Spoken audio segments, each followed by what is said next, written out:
رنگ دکھا جاتی ہے صحبت اللہ والوں کی، اللہ سے ملوا جاتی ہے صحبت اللہ والوں کی، صحبت اللہ والوں کی۔ ظلم و ستم ہو، درد ہو، غم ہو، یا کوئی ہو رنج و الم، ظلم و ستم ہو، درد ہو، غم ہو، یا کوئی ہو رنج و الم، سارے تعلق رب سے جوڑو، کر دے گا وہ نظر کرم، کر دے گا وہ نظر کرم۔ تار سے تار ملا جاتی ہے صحبت اللہ والوں کی، اللہ سے ملوا جاتی ہے صحبت اللہ والوں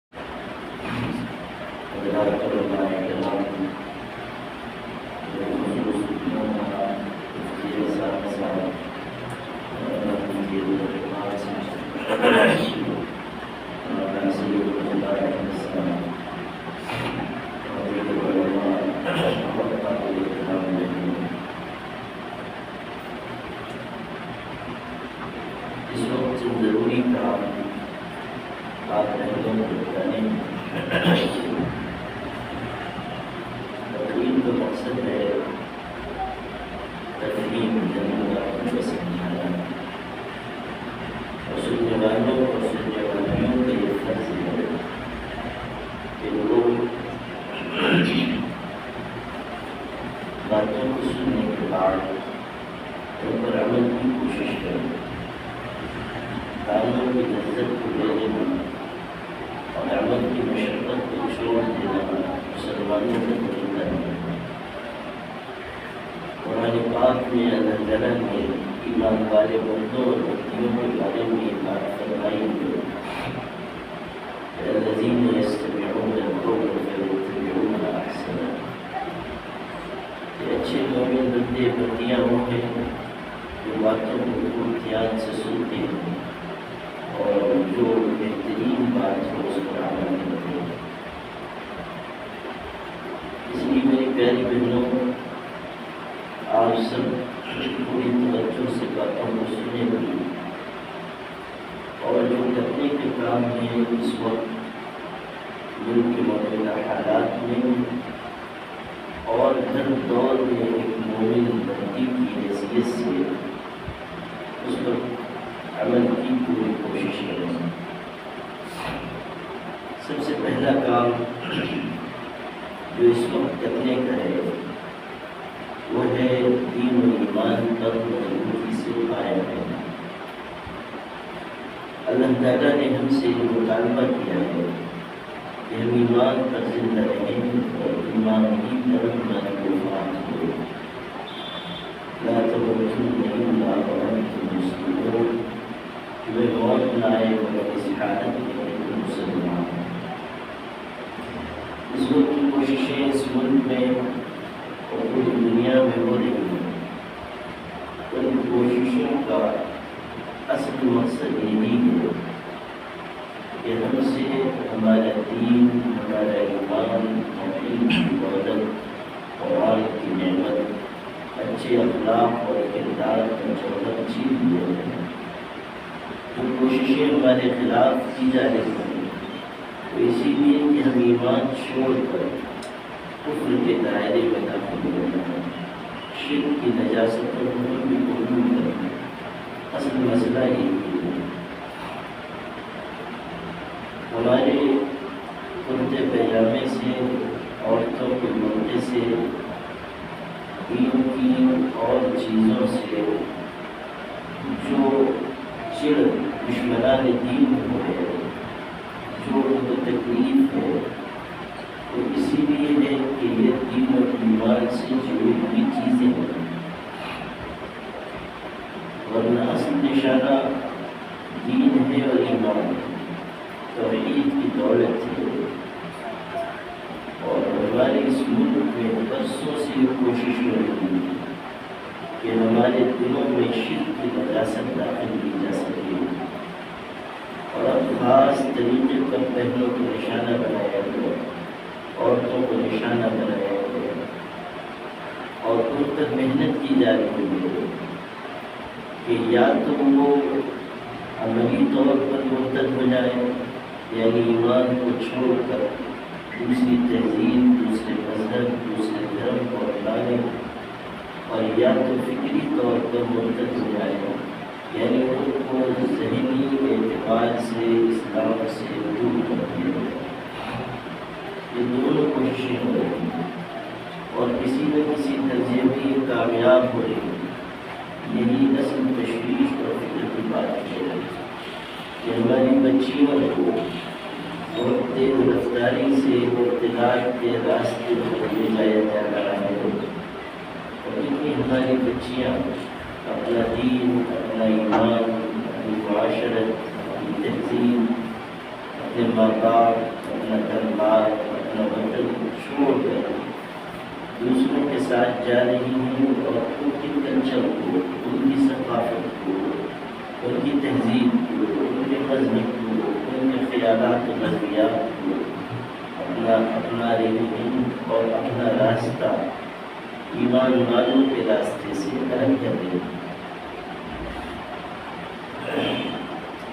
جس علاقے میں بھی جانا ہوتا ہے، عام طریقے پر یہ سننے کو مل رہا ہے کہ ہمارے علاقے میں ابتداء ہو رہا ہے، بچیاں جا رہی ہیں، اور ابتداء کے راستے پر ہماری بچیوں کے قدم تیزی سے بڑھتے جا رہے ہیں۔ اس کی کئی وجوہات ہیں، اس کے کئی اسباب ہیں۔ میں آپ سے اس لیے عرض کرنا چاہتا ہوں تاکہ ہم جب اس فتنے سے بچنا چاہتے ہیں اور دوسروں کو بچانا چاہتے ہیں تو ہمیں اس کے اسباب، اس کی وجوہات، اس کے پیچھے جو عوامل ہیں ان کا ہمیں علم ہونا چاہیے۔ مجھے معلوم ہوا ہے کہ پڑھی لکھی ہماری خواتین کو بلایا گیا ہے، اور ایسی بہنیں بھی ان میں ہوں گی جو سماج میں کام کرتی ہیں، جو معلومات ہیں، ٹیچرس ہیں یا سوشل ورک کرتی ہیں، تو ان کو معلوم ہونا چاہیے کہ پانی کہاں سے رس رہا ہے، کہاں سے یہ طوفان، یہ سیلاب ہمارے گھروں میں، ہمارے معاشرے میں، ہمارے سماج میں داخل ہو رہا ہے، تاکہ ہم اس کو روک سکیں، تاکہ ہم اس آنے والے طوفان پر برف بار سکیں۔ میری پیاری بہنوں، سب سے پہلا سبب اس کا یہ ہے کہ ارتداد بے حیائی کے راستے سے پھیل رہا ہے۔ بے حیائی، گناہ اور نافرمانی کے راستے پر جب قدم بڑھتے ہیں تو پھر وہ رکتے نہیں، اور اللہ تعالیٰ گناہ اور نافرمانی کے نتیجے میں بہت مرتبہ ایمان سے، یقین سے، دین سے محروم کر دیتا ہے۔ یہ جو ہماری بچیاں بے پردگی کے راستے پر جا رہی ہیں، بے حیائی کے راستے پر جا رہی ہیں، نامحرموں سے تعلقات قائم کر رہی ہیں، ان سے بات چیت کرتی ہیں، ان کے ساتھ ہنسی مذاق کرتی ہیں، یہاں تک کہ تمام حدوں کو پار کر کے ان کے ساتھ زناکاری اور بدکاری میں مبتلا ہوتی ہیں۔ اس کا نتیجہ یہ نکل رہا ہے کہ دل کالے ہوتے جا رہے ہیں، یہاں تک کہ ایمان کا نور بھی دلوں سے نکل جا رہا ہے، ایمان سے محرومی ہو گئی، بے حیائی، بدکاری اور زناکاری کے راستے سے وہ ارتداد تک پہنچ جا رہی ہے۔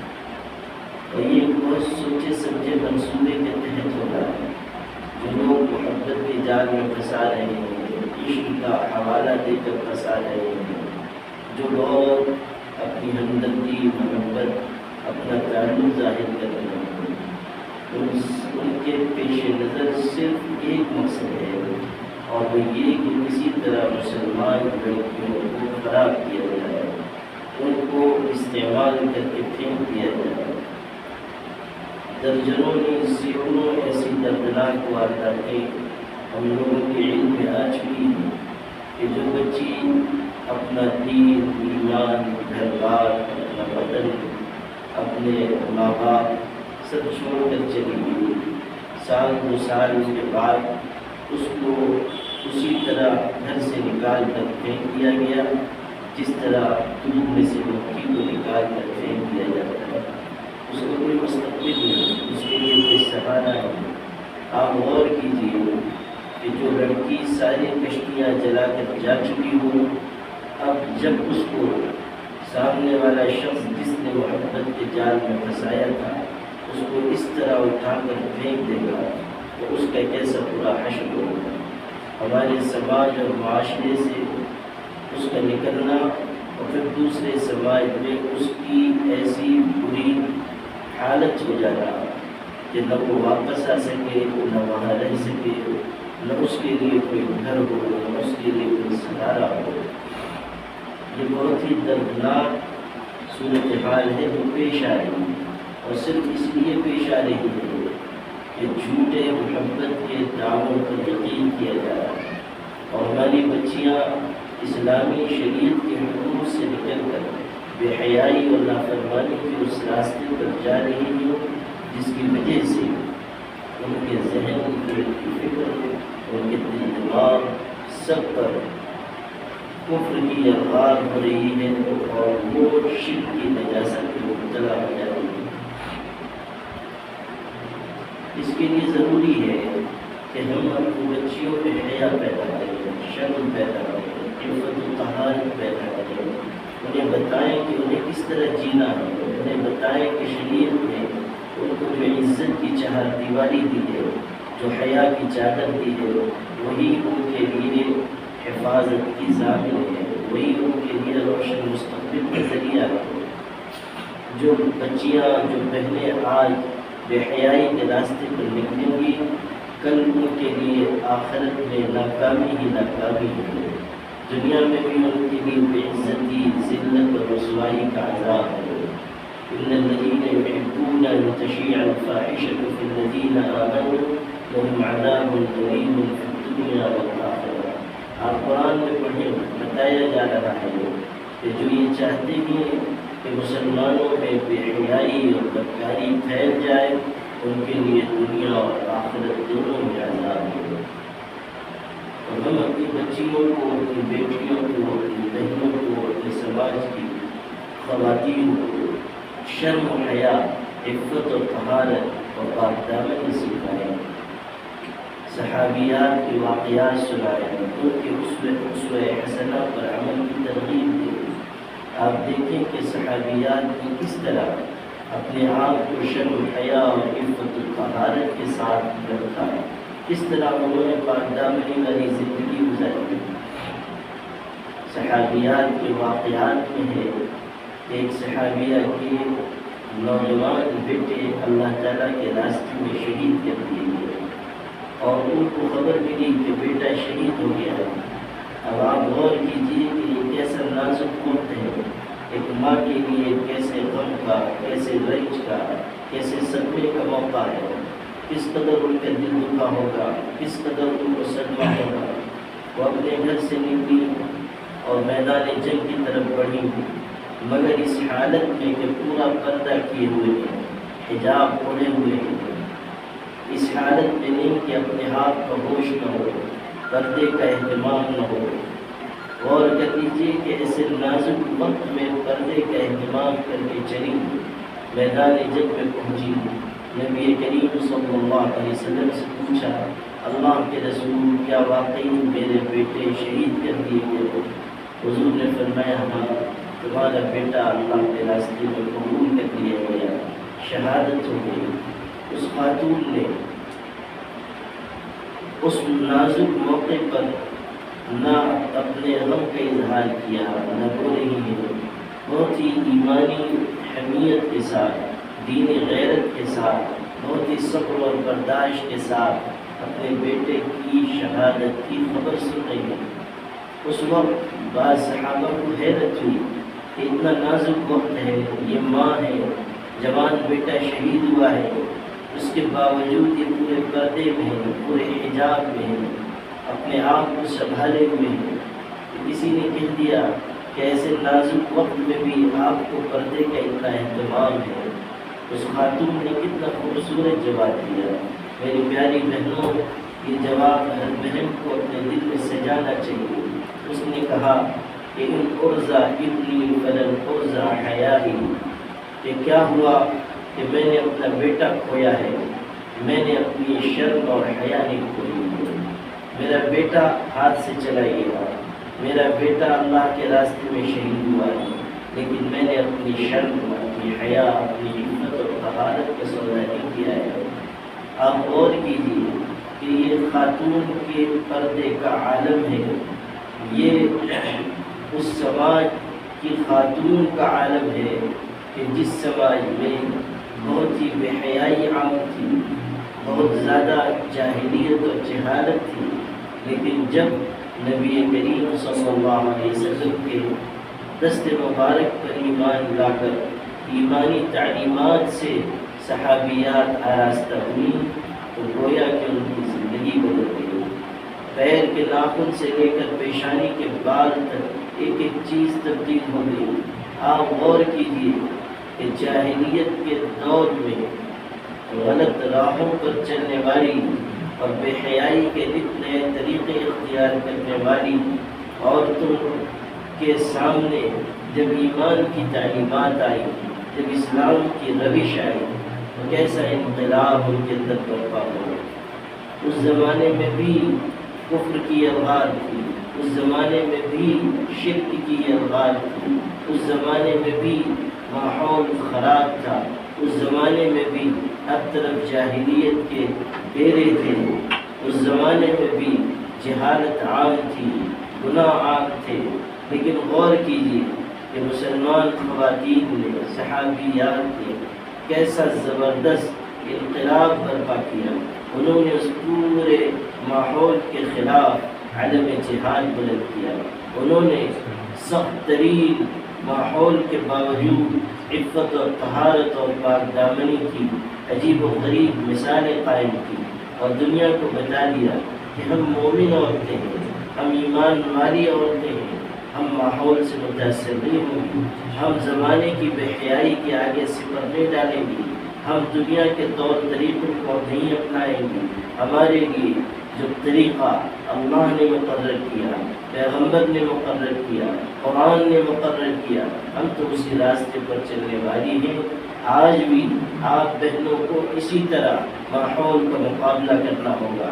آپ کو بھی فرقہ پرست طاقتوں سے، گناہ پھیلانے والی طاقتوں سے، سارے عالم میں ننگے پن کی تہذیب کو، کلچر کو فروغ دینے والی طاقتوں سے کہنا ہوگا کہ تمہارا طریقہ ننگے پن کا ہو سکتا ہے، بے حیائی کا ہو سکتا ہے.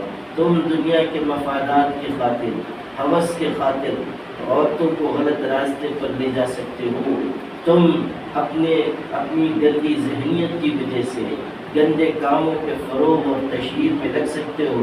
لیکن صاف سن لو کہ ہمارا راستہ تم سے الگ ہے. ہمارا راستہ پاک دامنی کا راستہ ہے، ہمارا راستہ طہارت اور تقوی کا راستہ ہے، ہمارا راستہ اللہ تعالیٰ سے ڈر کا راستہ ہے، ہمارا راستہ اپنے آپ کو زمانے اور ماحول کی تمام خرابیوں سے بچانے کا راستہ ہے. آپ کو یہ بتانا ہوگا، آپ کو یہ اعلان کرنا ہوگا، آپ کو آنے والے اس طوفان پر بل باندھنا ہوگا جو بہت تیزی سے ہماری طرف بڑھتا چڑھتا چلا آ رہا ہے.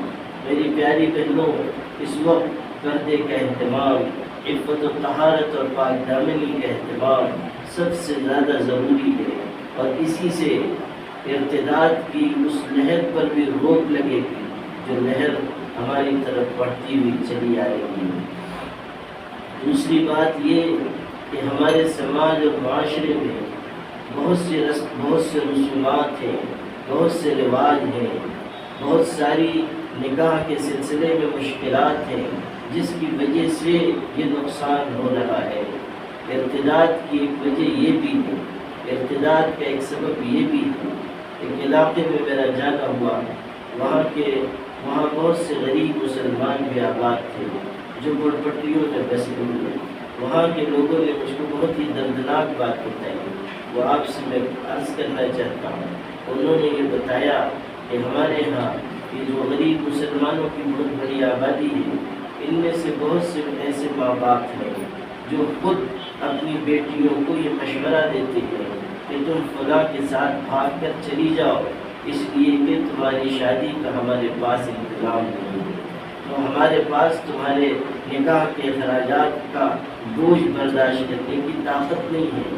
آپ غور کیجیے کہ خود ماں باپ مشورہ دے رہے ہیں کہ تم بھاگ کر چلی جاؤ، فلاں کے ساتھ رہنا شروع کر دو، فلاں کے ساتھ جا کر اپنے طور پر شادی بیاہ کر لو۔ میرے پیاری بہنوں، یہ ہمارے سماج کی بہت ہی دکھتی رگ ہے کہ ہم نے اپنے بھائیوں اور بہنوں کے لیے کوئی ایسا وسیع پیمانے پر انتظام نہیں کیا کہ ان کی غربت میں ہم انہیں سہارا دے سکیں، بچیوں کے لیے انتظام کر سکیں۔ اسی طرح بہت سارے رسم و رواج کی وجہ سے بھی نقصان ہوتا ہے۔ ہمارے سماج اور معاشرے میں آپ دیکھیں گے کہ نکاح کے لیے، شادی بیاہ کے لیے ایسی چیزیں رکھی جاتی ہیں کہ جو بہت ساری بچیوں کے مسترد کر دینے کا ذریعہ بنتی ہے، اور اس کی وجہ سے بچیوں پر، خاص طریقے پر نوجوان لڑکیوں پر بہت ہی برا اثر پڑتا ہے۔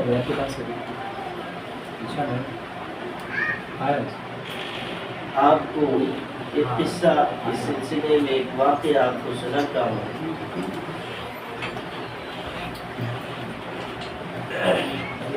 پونا کالج میں، پونا کالج کے ایک پروفیسر نے، وہاں حاضر ہوا تھا پونا میں، اور اسی اختلاط کے سلسلے میں کئی سال پہلے کی بات ہے، کچھ گفتگو ہوئی تو وہ پروفیسر صاحب مجھ سے ملنے کے لیے آئے، بہت بڑے لکھے شخص تھے۔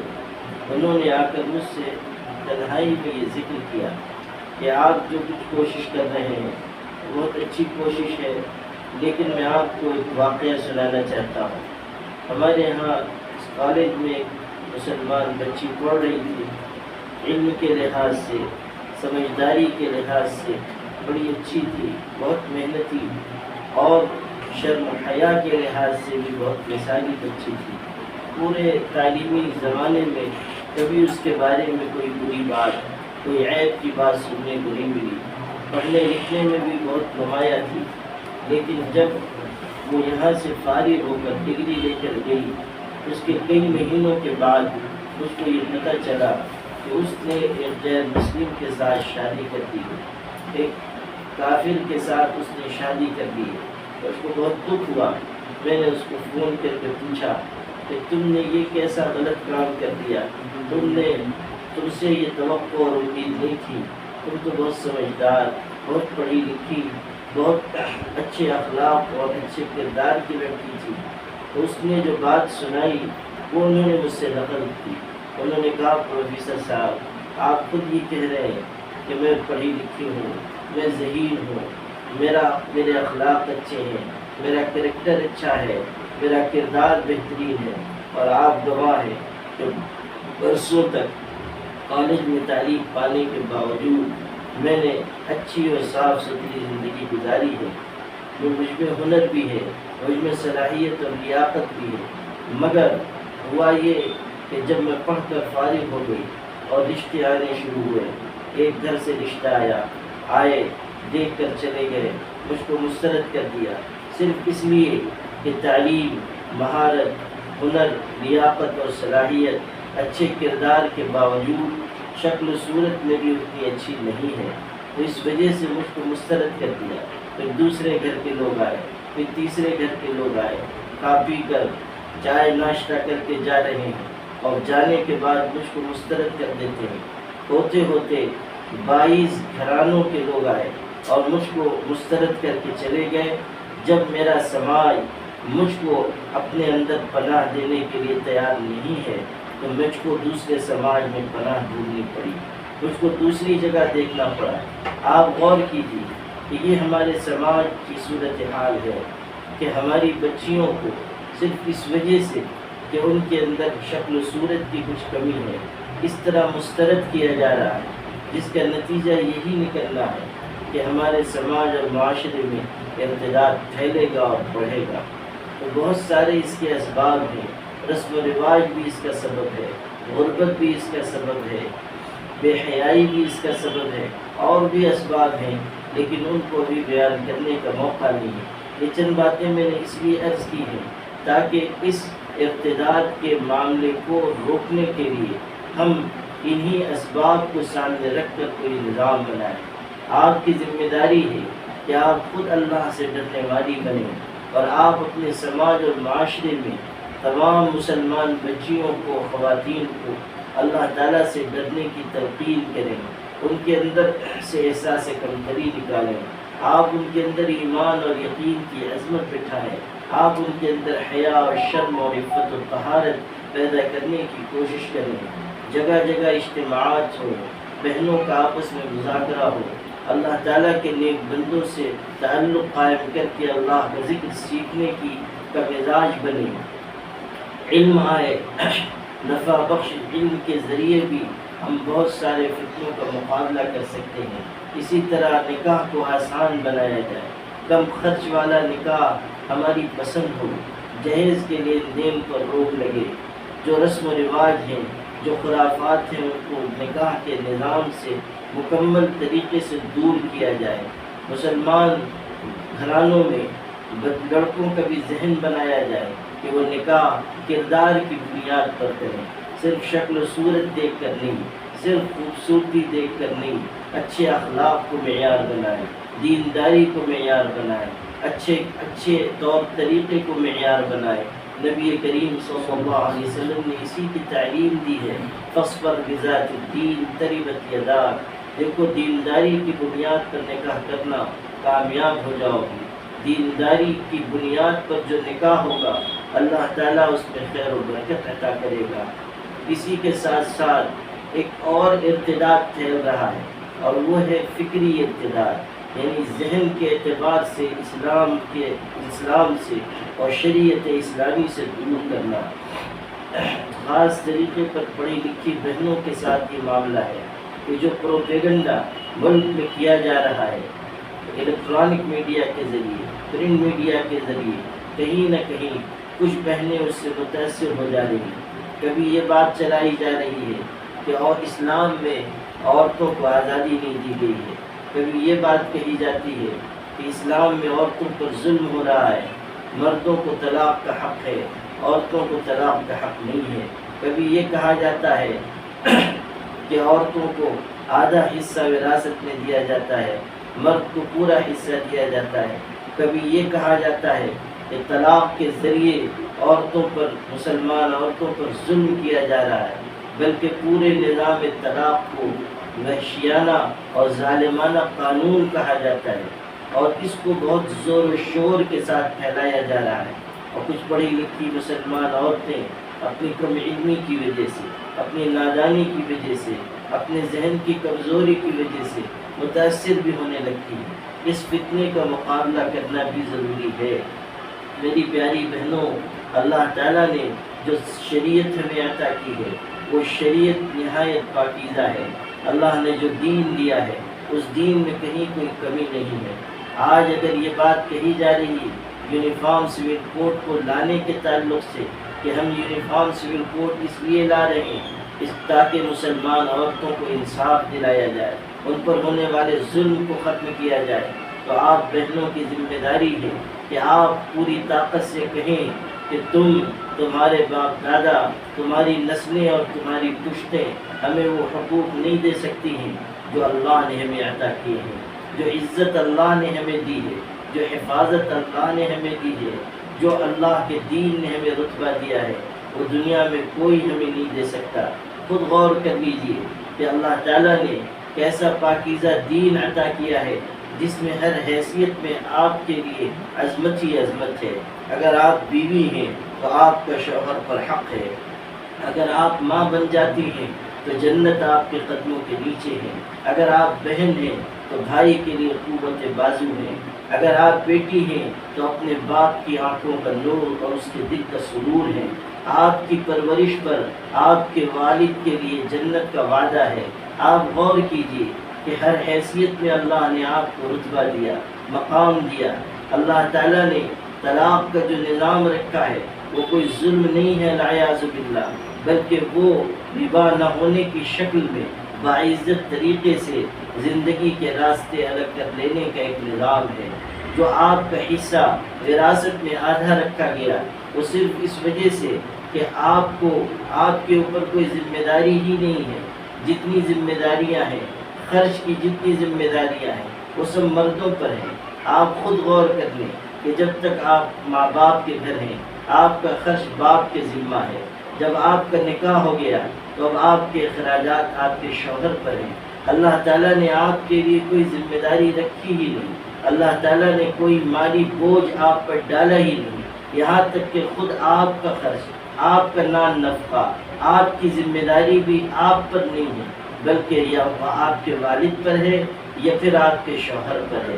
غور کر لیجئے کہ اللہ تعالیٰ نے جو وراثت میں آدھا حصہ رکھا ہے اس کی بنیاد یہ ہے کہ جس پر جتنی زیادہ ذمہ داری ہے اس کا حق اتنا زیادہ ہے۔ یہ انصاف کی بات ہے، یہ ہرگز کوئی ظلم نہیں ہے، لیکن پروپیگنڈا اس ملک میں کیا جاتا ہے اور ذہن کو بہکانے کی کوششیں کی جاتی ہیں۔ آپ کی ذمہ داری ہے کہ آپ اسلامی احکام کی حکمت سمجھیں، آپ سمجھیں کہ طلاق کا قانون کیوں ہے، آپ سمجھیں کہ وراثت میں آپ کے لیے آدھا حصہ کیوں رکھا گیا ہے، آپ سمجھیں کہ اللہ تعالیٰ نے عورتوں کے لیے کیسے حقوق مختلف شکلوں میں متعین فرمائے ہیں۔ میری پیاری بہنوں، اس ذہنی اور فکری ارتداد کا راستہ روکنا بھی بہت ضروری ہے اور آپ کو اس سلسلے میں مطالعہ کرنا چاہیے، علماء سے معلومات لینی چاہیے اور پھر دوسری بہنوں تک یہ باتیں پہنچانی چاہیے کہ جو کچھ اس ملک میں کہا جا رہا ہے، لکھا جا رہا ہے، جس طرح غلط پروپیگنڈا کیا جا رہا ہے وہ ہمارے دین کو مسخ کرنے کی کوشش ہے اور ہمیں ایمان سے دور لے جانے کی کوشش ہے۔ ہمیں تو دین پر، ایمان پر، اللہ کی شریعت پر، قرآن پر قائم رہنا ہے۔ میری پیاری بہنوں، ان دونوں چیزوں کے سلسلے میں آپ کو فکر مند ہونا چاہیے اور سب سے پہلی اور بنیادی ذمہ داری آپ کی یہ ہے کہ آپ ایمان اور یقین پر مضبوطی سے قائم رہیں اور دوسروں کو بھی قائم رکھنے کی کوشش کریں۔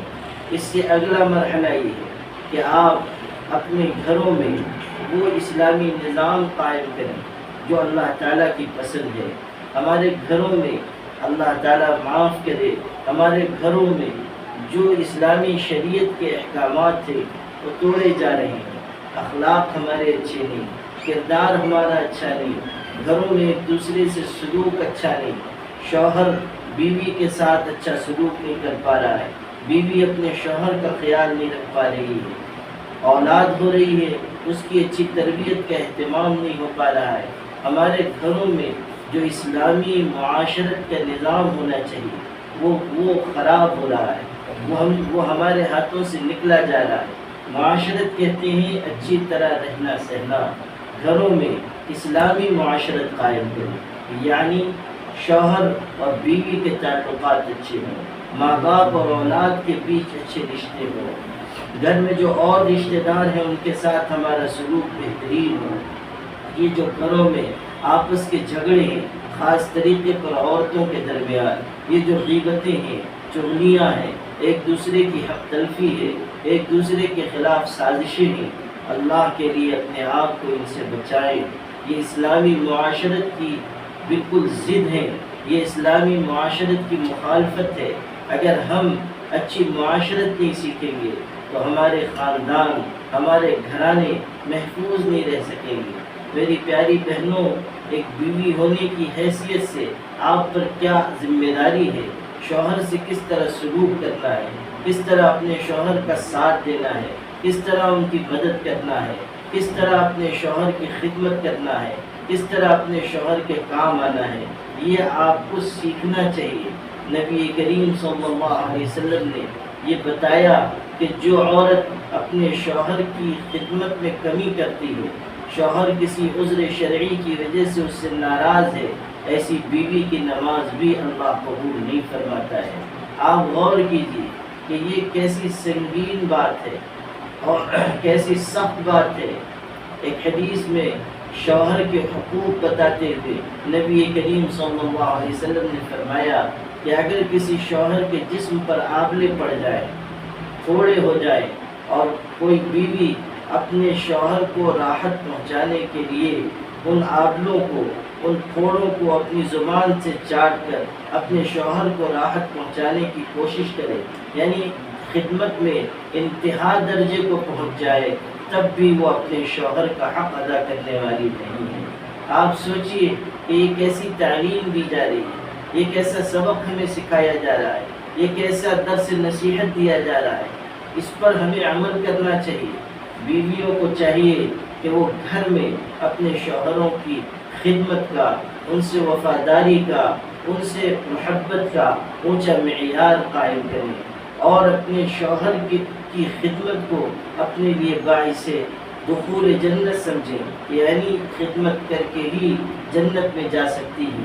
نبی کریم صلی اللہ علیہ وسلم نے ایک حدیث میں فرمایا، ایما امرأة صلت خمسها وصامت شهرها وأطاعت بعلها فلتدخل من أي أبواب الجنة شاءت، کہ جو عورت، جو بیوی 5 وقت کی نماز پڑھتی ہے، رمضان کے روزے رکھتی ہے، اپنے شوہر کا حکم مانتی ہے، کل قیامت کے دن جنت کے 8 دروازوں میں سے جس دروازے سے چاہے جنت میں داخل ہو جائے۔ آپ سوچئے کہ کتنا مختصر نصاب آپ کے لیے رکھا گیا، نماز کی پابندی، روزہ رکھنا اور شوہر کی خدمت کرنا۔ حضور صلی اللہ علیہ وسلم تشریف رکھتے تھے، ایک صاحب آئے، انہوں نے ایک خاتون آئی، انہوں نے آ کر ایک مسئلہ پوچھا، حضور صلی اللہ علیہ وسلم نے جواب دیا۔ پھر آپ نے خود ان سے پوچھا تمہارا نکاح ہو گیا ہے؟ انہوں نے کہا الحمدللہ۔ آپ نے پوچھا تم اپنے شوہر کی خدمت کرتی ہو؟ انہوں نے کہا ہاں کرتی ہوں، جہاں تک مجھ سے بن پڑتا ہے خدمت کرتی ہوں۔ حضور نے فرمایا خوب خدمت کیا کرو، اس لیے کہ تمہارا شوہر یا تو تمہاری جنت ہے یا تمہاری دوزخ ہے، یعنی اگر خدمت کرو گی جنت میں جاؤ، اور اگر تم خدمت نہیں کرو گی اور اپنے شوہر کی حق تلفی کرو گی تو تمہارے لیے جہنم میں جانا طے ہے۔ میری پیاری بہنوں، یہ آپ کی ذمہ داری ہے کہ آپ اپنے گھر کو جنت کا نمونہ بنائیں، آپ بہترین زندگی گزاریں۔ آپ کو ایک چھوٹا سا قصہ سناتا ہوں۔ حضرت امام احمد بن حنبل رحمۃ اللہ علیہ، جو 4 اماموں میں سے ایک امام ہیں، بہت بڑے عالم اور بزرگ گزرے ہیں، وہ علم کے حصول میں، علم حاصل کرنے میں اتنے مشغول تھے کہ اچھی عمر آ گئی تھی مگر ان کا نکاح نہیں ہوا تھا۔ پھر لوگوں نے ان کو ترغیب دی کہ آپ کی کافی عمر ہو گئی ہے، نکاح کر لیجیے، تب کہیں جا کر انہوں نے نکاح کیا۔ اب سنیے، حضرت امام احمد بن حنبل خود بیان کرتے ہیں کہ میرا نکاح ہوا، میں نے اپنی اہلیہ کے ساتھ وقت گزارا، تزوجت ام صالح فمكثت معي 30 سنة فما اختلفت انا ولا هي في كلمة واحدة۔ کہتے ہیں کہ میری ازدواجی زندگی اپنی بیوی کے ساتھ 30 سال تک گزری، 30 سال تک میاں بیوی ساتھ رہے۔ اللہ تعالیٰ نے اتنی لمبی مدت تک ان کو ازدواجی زندگی کی راحتیں عطا کی۔ کہتے ہیں کہ اس 30 سال کی مدت میں کبھی میرا اور میری بیوی کا ایک جملے کا بھی اختلاف نہیں ہوا، کبھی ایک لفظ کا بھی اختلاف نہیں ہوا۔ آپ سوچئے کہ 30 سال کی مدت میں میاں بیوی اس طرح رہ رہے ہیں کہ کبھی ایک لفظ کا بھی اختلاف نہیں ہو رہا ہے۔ یہ ہے حسن معاشرت، اچھی طرح جینا۔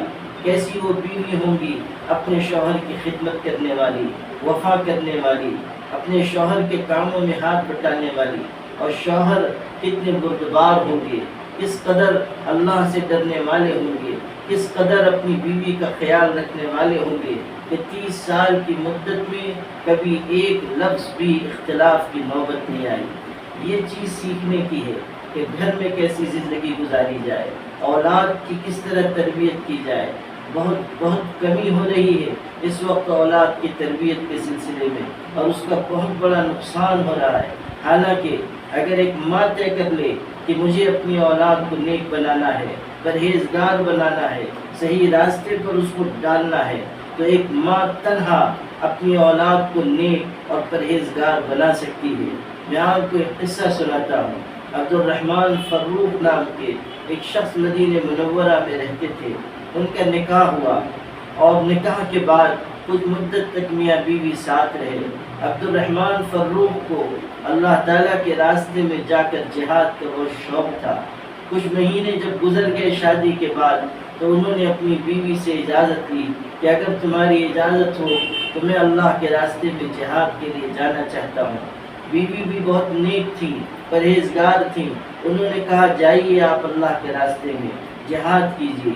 مدینہ منورہ میں رہ رہے ہیں عبد الرحمن فروخ، اور وہاں سے ان کی اہلیہ سے اجازت لے کر جہاد کے لیے نکل رہے ہیں، اور ایسی حالت میں نکل رہے تھے کہ بیوی امید سے تھی، حمل سے تھی، اور ان کے ہاں ولادت کا وقت قریب آ رہا تھا۔ عبد الرحمن فروخ نے کہا دیکھو یہ 30,000 درہم ہیں، یہ میں تم کو دے کر 30,000 اس زمانے کے بہت بڑی مالیت تھی، کہا کہ یہ رقم میں تم کو دے کر جا رہا ہوں، یہ امانت ہے، تم اس کو اپنے پاس سنبھال کر رکھنا، جب میں واپس آؤں گا تم سے لے لوں گا۔ چنانچہ اپنی بیوی کو دے کر، اور اس حالت میں کہ بیوی امید سے تھی، وہ چلے گئے اور اللہ کے راستے میں جہاد میں مشغول ہوئے، اور ایک کے بعد ایک لڑائی میں شریک ہوتے رہے، یہاں تک کہ بہت لمبا عرصہ گزر گیا۔ لوگوں نے یہ خیال کیا کہ شاید اللہ کے راستے میں وہ شہید ہو گئے، اس لیے کہ کئی برس تک وہ واپس نہیں آئے، حالانکہ وہ زندہ تھے اور ایک کے بعد ایک جگہ جا کر جہاد میں مشغول رہ رہے تھے، یہاں تک کہ 27 سال گزر گئے۔ 27 سال تک عبد الرحمن فروخ اپنے گھر سے دور رہے، اپنی بیوی سے دور رہے۔ ان کو یہ بھی پتہ نہیں کہ ان کے ہاں بیٹا پیدا ہوا یا بیٹی پیدا ہوئی، وہ تو شوق جہاد میں مشغول رہے۔ 27 سال کے بعد وہ گھر واپس لوٹے، مدینہ منورہ آئے۔ گھر پہنچے تو مدینہ منورہ کا نقشہ بدلا ہوا ہے، 27 سال کے بعد آئے ہیں۔ اپنے گھر پہنچ کر دروازہ کھٹکھٹانے لگے تو لوگوں نے ان کو گھر میں داخل ہونے سے روکا کہ تم کہاں چلے آ رہے ہو، یہ تمہارا مکان نہیں ہے۔ لوگ ان کو پہچان نہیں سکے، 27 سال کے بعد آئے تھے، لوگوں نے روکا ان کو، لیکن اہلیہ نے اندر آواز سنی، کہنے لگے ان کو آنے دو، یہ میرے شوہر ہیں، بہت زمانہ پہلے جہاد میں گئے تھے۔ چنانچہ یہ آئے، اہلیہ سے ملاقات ہوئی، بہت لمبی داستان سنائی، کہاں کہاں گئے، کس کس طرح اللہ کے راستے میں جہاد کیا۔ پھر جب فجر کی نماز کا وقت قریب آیا تو انہوں نے اپنی اہلیہ سے کہا کہ میں کچھ مال لے کر آیا ہوں، کچھ پیسے اور لے کر آیا ہوں، اور جاتے ہوئے میں نے تمہارے پاس 30,000 رکھوائے تھے، وہ کہاں ہیں؟ بیوی نے کہا جائیے آپ اطمینان سے نماز پڑھ کے آ جائیے، مال آپ کا محفوظ ہے، آپ جائیے۔ یہ فجر کی نماز کے لیے مسجد نبوی میں گئے، فجر کی نماز ہوئی، اس کے بعد انہوں نے دیکھا کہ ایک جگہ مسند بچھائی گئی اور بہت سارے لوگ اکٹھا ہوئے۔ پھر ایک شخص آئے، وہ عمر کے لحاظ سے تو جوان تھے لیکن لوگ ان کے احترام میں بچھے جا رہے تھے، بڑے بڑے علماء ان کے آگے دو زانوں بیٹھ گئے، سینکڑوں لوگ ان کے حلقہ درس میں شامل ہوئے، انہوں نے پڑھانا شروع کیا اور بہترین درس دیا، بہترین تقریر فرمائی۔ عبد الرحمن فروخ سن کر خوش ہو رہے ہیں اور متاثر ہو رہے ہیں، اور ان کی عزت، ان کا احترام دیکھ کر دل پر خاص اثر ہو رہا ہے۔ پھر جب درس ختم ہوا وہ اٹھے، لوگ ان کے پیچھے پیچھے باادب چلے، جوتیاں اٹھا کر ان کی لے جائی جا رہی ہیں، اور بڑے بڑے لوگ، عمر رسیدہ لوگ، علماء، وہ بھی ان کے پیچھے پیچھے احترام میں چل رہے ہیں۔ یہ دیکھ کر ان کے دل پر بڑا اثر ہوا۔ انہوں نے قریب بیٹھے ہوئے ایک شخص سے پوچھا کہ بھئی یہ کون شخص ہیں، یہ کون سے عالم ہیں جن کا اتنا احترام مسجد نبوی میں کیا جا رہا ہے؟ قسم خدا کی میں دنیا میں مختلف جگہ گیا ہوں مگر میں نے ایسا عزت دار عالم، ایسا باوقار عالم نہیں دیکھا، اور اتنا بہترین درس بھی آج تک میں نے نہیں سنا، یہ کون عالم ہے؟ تو اس شخص نے حیرت سے ان کو دیکھا اور کہا کیا تم مدینے کے نہیں ہو؟ انہوں نے کہا کہ نہیں، میں مدینے کا تو ہوں مگر میں بہت عرصے پہلے یہاں سے چلا گیا تھا، اس لیے میں ان کو نہیں جان رہا ہوں۔ تو اس شخص نے کہا کہ یہ عبد الرحمن فروخ کے بیٹے یہ عبد الرحمن فروخ کے بیٹے ہیں، اور یہ اپنے والد کے جانے کے بعد پیدا ہوئے ہیں، اور والد ان کے جہاد کے سفر میں چلے گئے تھے۔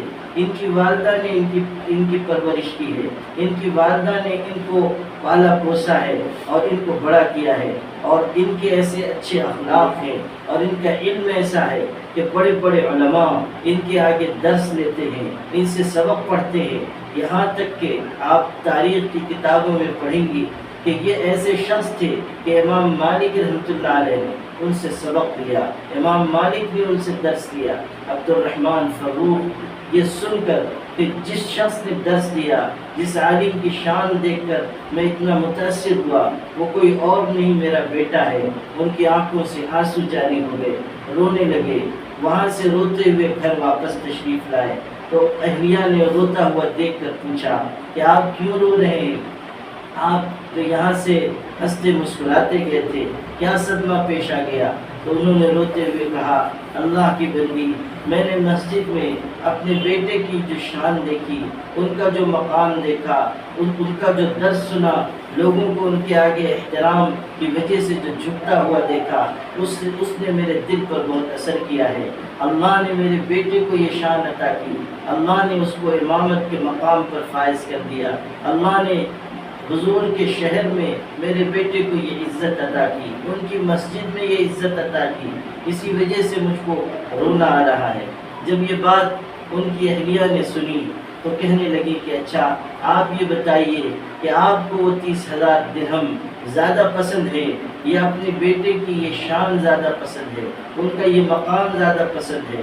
تو وہ کہنے لگے کہ میرے بیٹے کو اللہ نے جو مقام دیا ہے، ساری دنیا کی دولت بھی اس کے آگے ہیچ ہے، 30,000 درہم کی کیا بات کرتی ہو؟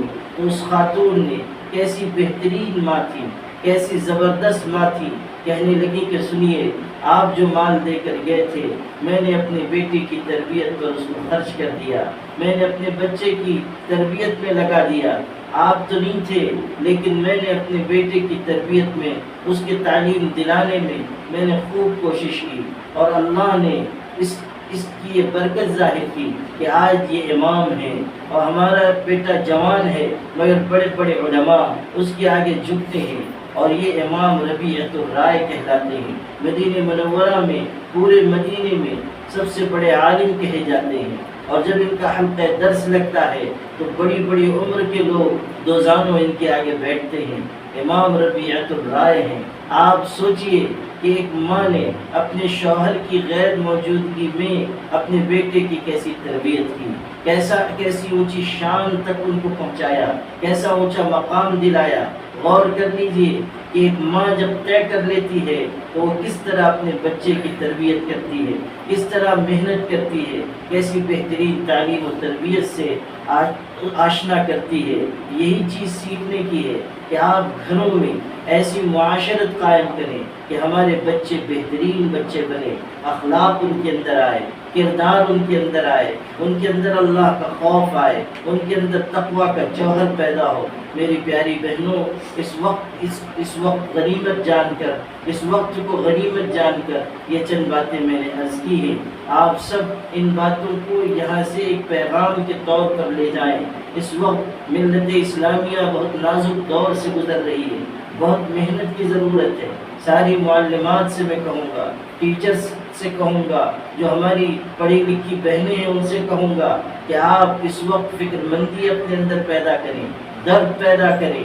یہ وقت ہم بہت زیادہ محنت کا ہے، یہ وقت چیلنجز کے مقابلے کا ہے، یہ وقت مشکلات سے پنجہ آزمائی کا ہے، یہ وقت ایمان کے فروغ دینے کی کوششوں کا ہے، یہ وقت کفر و شرک کے مقابلے میں بند ماننے کا وقت ہے۔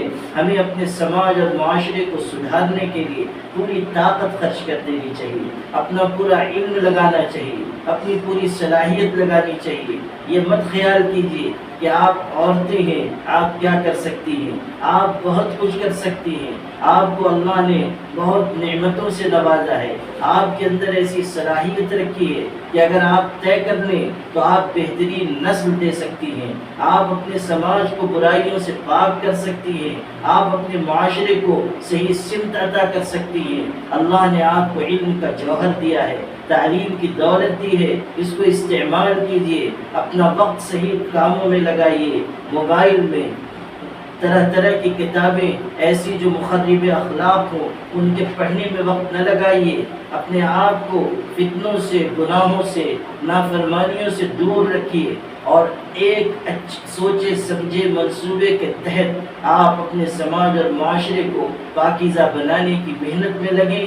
ایمان و یقین پر ثابت قدمی اختیار کرنے کی راہ پر لگیں اور اپنی تمام مسلمان بہنوں کو بچانے کے لیے جو ہدایتیں علماء کی طرف سے آپ کو ملیں، بزرگوں کی طرف سے آپ کو ملیں، اس پر آپ اپنا وقت، اپنی صلاحیت لگائیں. اللہ پاک ہم سب کو عمل کی توفیق عطا فرمائے. وآخر دعوانا ان الحمد للہ رب العالمین.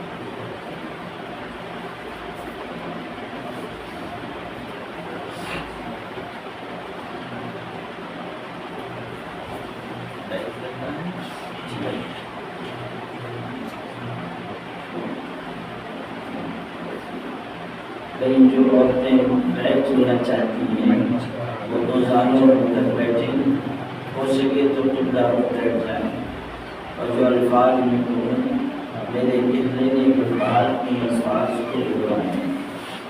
بس یہی الفاظ بیت کی نیت سے دہرانے سے آپ بیت ہو جائیں گی اور پھر دعا کر دیجیے گا انشاءاللہ.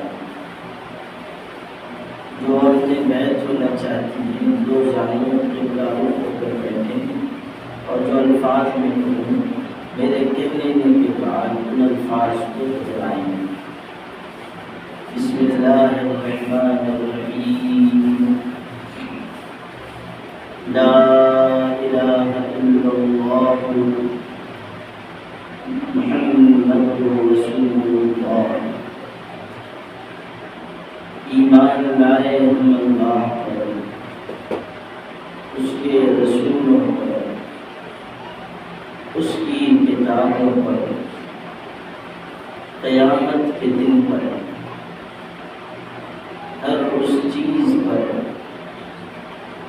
جس کا حکم اللہ نے اور اللہ کے رسول نے دیا ہے. توبہ کرتے ہیں ہم کفر سے، شرک سے، بدعت سے، ہر برائی سے. اقرار کرتے ہیں ہم نماز پڑھیں گے، روزے رکھیں گے، اللہ موقع دے گا حج کریں گے،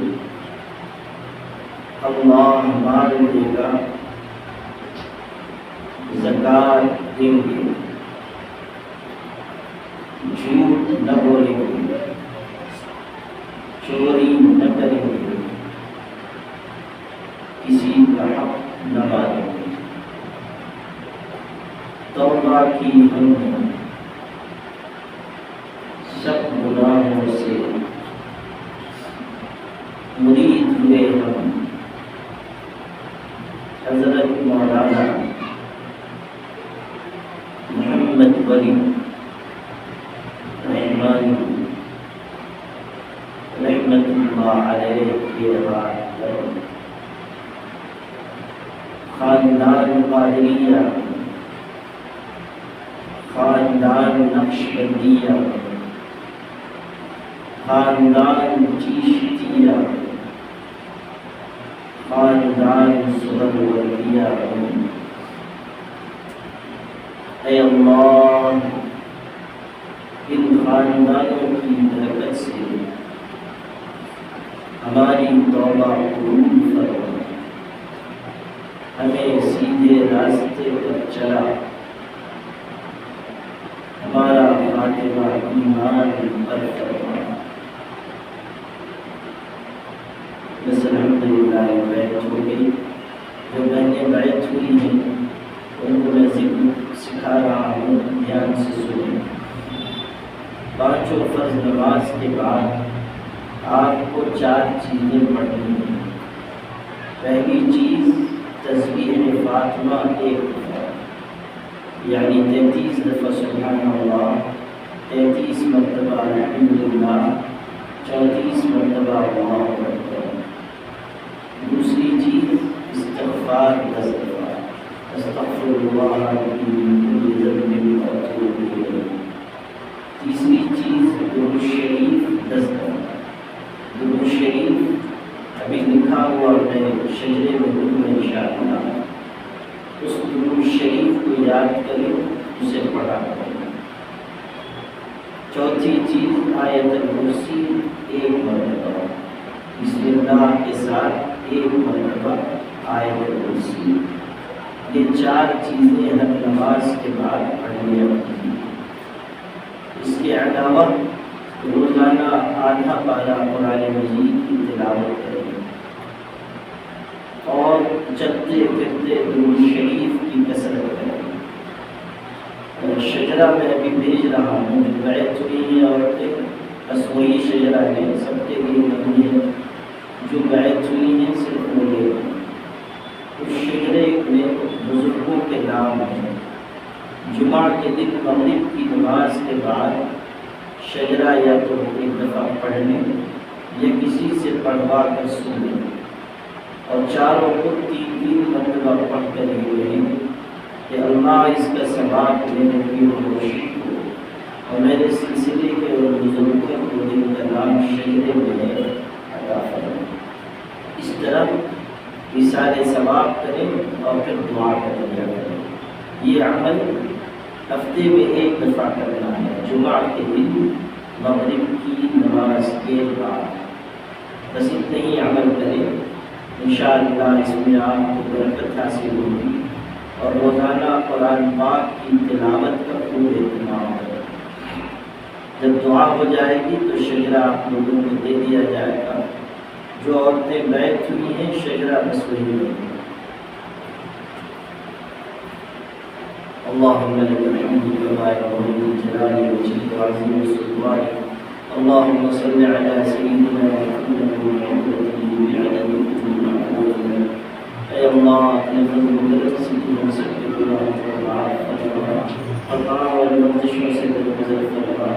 اللہ تیری بندیاں تیرے دین کی بات سننے کے لیے آئی ہیں، اللہ تم ان کے آنے کو بے انتہا قبول فرما، ان کو خیر و برکت عطا فرما۔